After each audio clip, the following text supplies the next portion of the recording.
Many people often refer to dogs as man's best friend. They are our loyal companions who we can turn to when we need unconditional love. But in some cases, the bond between a person and their dog can be the difference between life and death.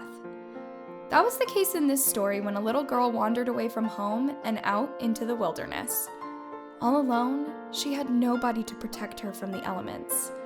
That is, except for her loyal dog. Fiona was a 5-year-old girl who lived out in the country in Kansas. She had 3 older siblings and lived in a ranch-style home with an expansive backyard. Her days were spent happily playing outside, exploring her family's property, and enjoying everything the great outdoors has to offer. On one crisp fall day, Fiona's dad was working late, and the family had just finished dinner. Fiona's mother, Meg, was exhausted after taking care of the kids alone all day and was trying to clean up the kitchen so she could finally rest. Little Fiona was begging her mom to let her go outside and play on the swing set before bed. At first, Meg told her no. It was getting late and the sun was starting to set. But the more Fiona begged, the more tired her mom became. "Fine, but stay close so I can see you from the window," she told her daughter. Fiona agreed and happily skipped outside, her beloved golden Labrador Teddy right on her heels. Meg sighed and got to work on the pile of dishes she had sitting in the sink. She glanced out the window frequently to check and make sure that her daughter was still close. Fiona was swinging away without a care in the world. All of a sudden, she heard screaming from upstairs, causing her to groan out loud. Her kids were fighting again, probably over some toy somebody didn't want to share. She dried her hands and ran upstairs to figure out what was going on.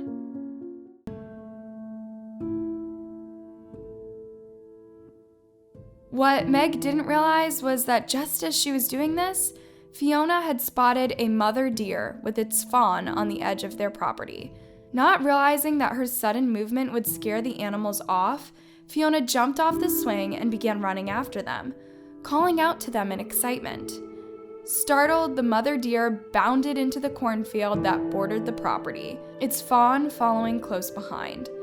Her focus set only on catching up with the animals, little Fiona raced into the cornfield in hopes of getting a better look at them. All of the warnings her parents had ever given her about staying in the yard and not going out on her own were completely forgotten.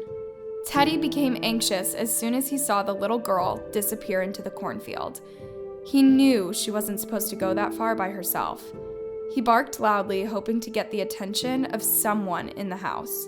But after several minutes of no response, he knew what he had to do. He set off quickly after Fiona, knowing the little girl should not be left alone. Fiona was usually fast, but the ground was bumpy and she fell over several times as she chased after the deer. Teddy, on the other hand, was incredibly athletic and had a powerful nose. He was able to track her down in no time. Fiona had only flip-flops on, and the rough leaves of the corn stacks were smacking her face while thorns cut at her heels. Before long, the excitement of her adventure had worn off, and she realized she wanted to go home. For the first time in at least 15 minutes, she stopped to take a look around. She realized she could no longer see her family's home, nor did she know what direction she had come in. She spun in circles, a sense of deep fear beginning to set in.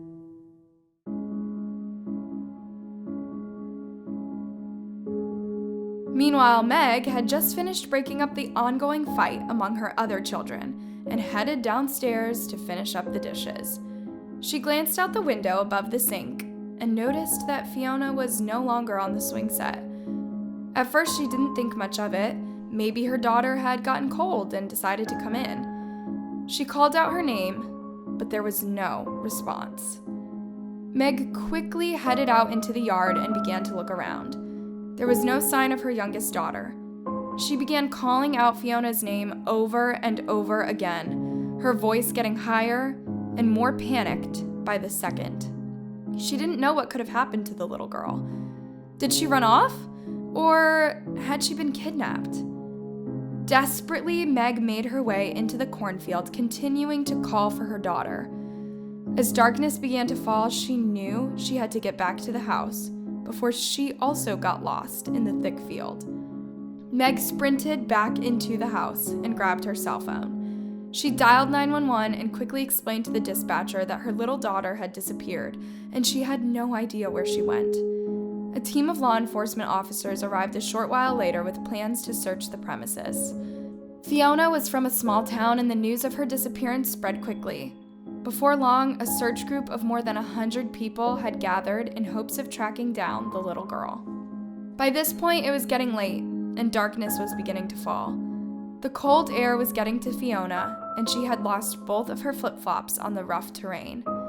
She wanted to go home. But where was home? She could see nothing over the corn stalks that towered over her. She called out her mom's name, but nobody answered. Fiona began to cry, wanting nothing more than to be safe in her bed at home. Exhausted and terrified, she sat on the ground to rest. The cold wind sent a shiver down her spine, and she wrapped her arms around herself to try and stay warm. Teddy, sensing that she was cold, sat down right next to her. She cuddled to him and before long, drifted off to sleep. Just a short while later, Fiona was startled awake by a terrifying but familiar sound. It was the sound of coyotes howling. Her parents had taught her that coyotes came out at night and that they traveled in packs. Whenever she used to wake up to the sound of their howls, terrified and crying, her father would tell her that as long as she was safe in the house, there was nothing the coyotes could do to her. This would always comfort her enough to fall back asleep. But this time she wasn't safe at home. She was out here all alone, without her parents to protect her. Meanwhile, Fiona's parents were becoming even more panicked as 2 hours had passed since the little girl disappeared. They feared the worst. What if she hadn't just run off but was kidnapped from her own yard? Meg wouldn't allow herself to dwell on the horrifying thought of someone doing the unthinkable to her precious daughter. Her husband joined the search party while she stayed at home with the other children, pacing and praying that the phone would ring and there would be good news. She had called just about everyone she knew to tell them to stay on the lookout for Fiona. She was desperate to be out in the cornfield searching for her herself, but she knew she couldn't leave the other children. All she could do was wait. As she absent-mindedly folded laundry, she heard the howl of a coyote off in the distance, and a terrible chill ran down her spine.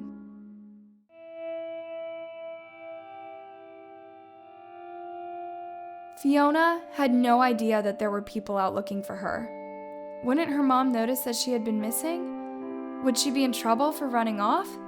She hadn't meant to go so far. Her excitement had gotten the best of her. Now she was lost. The sound of coyotes howling getting louder and louder. She knew they were getting closer to her. She wanted to cry out, but she forced herself to stay quiet, hoping that maybe they would leave her alone. Teddy was on high alert. He was smelling the air and standing close to Fiona in a protective stance. He could tell that danger was coming. As the hungry, angry-sounding howls got even closer, Fiona couldn't stop herself any longer. She let out a terrified scream. The next thing she knew, there were sounds of several pairs of feet crunching against the ground. And to her horror, 3 enormous coyotes emerged in the clearing. Each one of them had their teeth bared and were staring the little girl down. Not knowing what else to do, Fiona attempted to run away, but she didn't get very far. She tripped and fell hard, scraping her knees against the ground. When she looked over her shoulder, she saw the 3 coyotes charging at her. The biggest of the 3 leapt in the air, heading right for the little girl, but before he could reach her, Teddy tackled it to the ground. The 2 animals were rolling around, growling and biting at each other, but the coyote had the advantage, with the smaller 2 in his pack there to defend him. Fiona heard Teddy cry out in pain, and she covered her eyes, too scared to watch.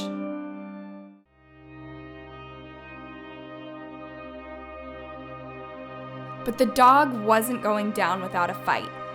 He was committed to protecting Fiona. He threw the small coyotes off of him and bit down hard on the neck of the leader, causing him to whine and back away. The other two still seemed intent on getting to Fiona and were inspecting her with hungry eyes. Teddy continued to stand protectively over his owner, barking loudly at the coyotes, warning them not to come any closer. After several long moments, the coyotes seemed to finally realize that Teddy wasn't going to back down. They gave up their pursuit and slowly stalked away. Fiona wrapped her arms around her beloved dog's neck, thanking him over and over. Just then she heard the sound of someone calling her name. It was a man's voice, and it was wonderfully familiar. "Daddy? Daddy, it's me, I'm here!" she screamed out, tears of relief streaming down her cheeks. The next thing she knew, her dad's face, illuminated by a flashlight, showed up through the corn stalks. She ran to him and he picked her up, holding her tightly to his chest. "Thank God," he whispered, before shouting out over his shoulder, "I found her, she's here!" Fiona buried her face in her dad's neck as he carried her back to the house, Teddy following close behind, his tail wagging like crazy.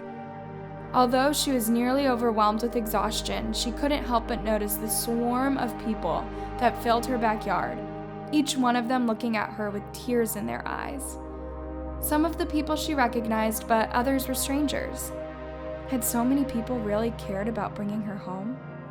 That night, while she laid safely in her bed, Fiona told her parents all about what happened, explaining how Teddy had not only kept her warm, but had saved her from the pack of coyotes. While they were doubtful of their daughter's story at first, they were informed the next day that the members of the search party had found a dead coyote a short distance away from where Fiona was found. Just as she had said, there were bite marks on the animal's neck. It was then that Fiona's parents knew that their beloved family dog was the reason that Fiona was still alive. Without the loyal Pooch by her side, Fiona's fate would have likely been much different.